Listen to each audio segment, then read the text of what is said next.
pagi ini kemacetan atau kepadatan di wilayah Kota Tarogong yang mengarah ke arah Bandung sudah bisa terurai. Bisa saya gambarkan juga para pengendara dari arah Tasikmalaya maupun Jawa Tengah sudah mulai melintas ke kawasan jalur provinsi ini, di mana di Garut memiliki dua jalur utama, yaitu jalur nasional Malangbong-Limbangan, kemudian jalur provinsi Kadungora-Leles hingga ke gerbang tol Cileunyi. Di mana dua jalur selatan ini merupakan jalur favorit yang memang kerap dilalui oleh para pemudik pada tahun-tahun sebelumnya. Namun diprediksi bahwa pagi ini bukan puncak arus balik atau bukan akan dipadati arus balik untuk jalur selatan.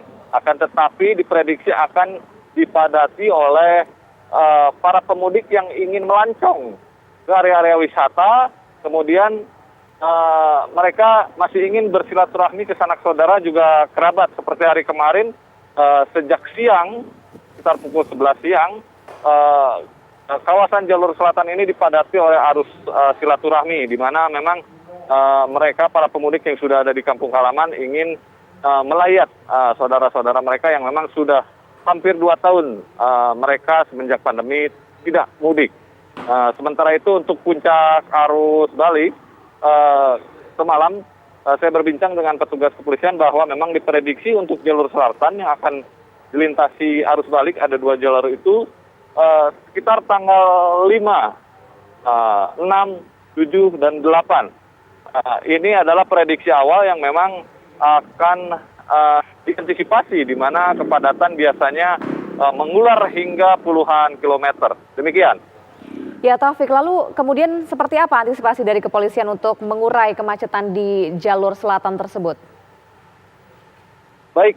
Untuk antisipasi atau cara bertindak kepolisian biasanya untuk di jalur selatan ada 2 langkah. Yang pertama, cara bertindak kepolisian untuk mengurai kemacetan ini yaitu sistem one way atau satu arah dari arah prioritas. Misalkan untuk pemudik seperti kemarin, prioritasnya dari arah Bandung ke arah Tasikmalaya diprioritaskan hingga per hari polisi melakukan sistem one way 15 sampai 16 kali, bahkan dengan durasi trek panjang 1 jam, 2 jam, 3 jam. Sementara untuk jalur provinsi, yaitu yang melintasi Tarogong, Kadungora hingga ke perbatasan Nagreg, biasanya petugas kepolisian melakukan cara bertindak atau sistem pengalihan arus ke jalur-jalur kabupaten, di mana ada 2 jalur alternatif untuk bisa melewati atau menghindari kemacetan, yaitu jalur Cijapati, kemudian jalur Kamojang nanti yang akan keluar di wilayah Majalaya, Bandung. Demikian.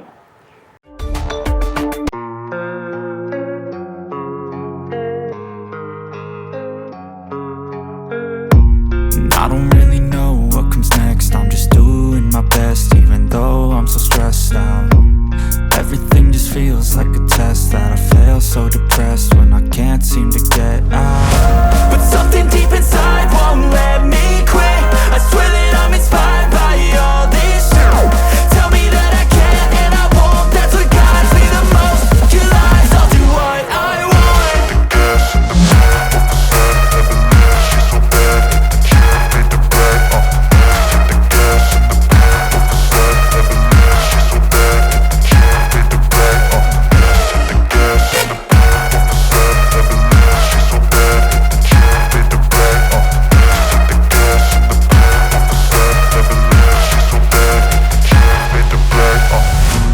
Di gerbang tol Kali Kangkung ini masih terus berlanjut hingga saat ini.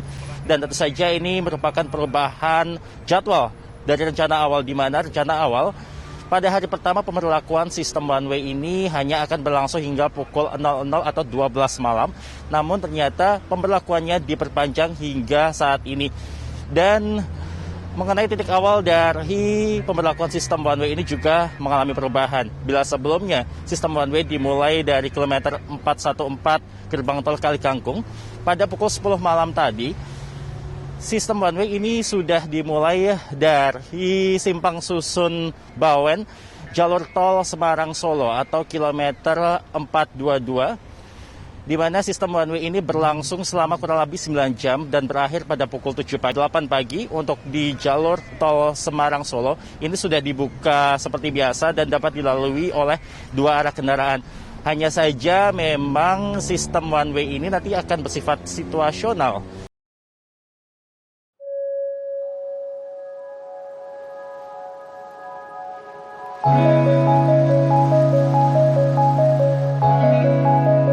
Nah itu berarti yang belum kembali masih sekitar separuhnya lagi ya. Kalau kita hitung pas lagi mudik itu kan sampai dengan H-1 itu 1,7. Kalau dihitung H1-nya 1,9, jadi separuh belum balik ya.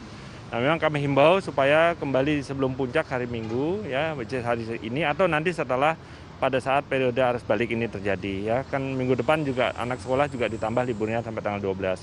Dari sisi gerbang sendiri kita optimalkan kapasitas gerbang. Di sini ada 32 gardu, kita bisa lihat sayap-sayapnya kita buka, gardu miring juga kita buka, kita tambahin MR. Di sini mobile readernya ada 6 ya. Kemudian yang kita operasikan sekarang ini adalah 28 ya gardunya. Nah, kemudian itu dari sisi gardu. Nah, kemudian tentu dari sisi lalu lintas di jalur ya ada beberapa yang kami siapkan ya. Misalnya nanti dari kilometer 60 sampai dengan 52. Jasa Marga sudah menambah 1 lajur pelebaran. Sudah open traffic sejak saat mudik kemarin. Jadi dari 3 lajur di situ menjadi 4 lajur. Untuk yang dari Cipularang mau ke Jakarta, nah itu juga bisa memanfaatkan fungsional dari Sadang sampai dengan Kutanegara, Japek Selatan. Tapi saat ini kalau kita lihat ini kan one way.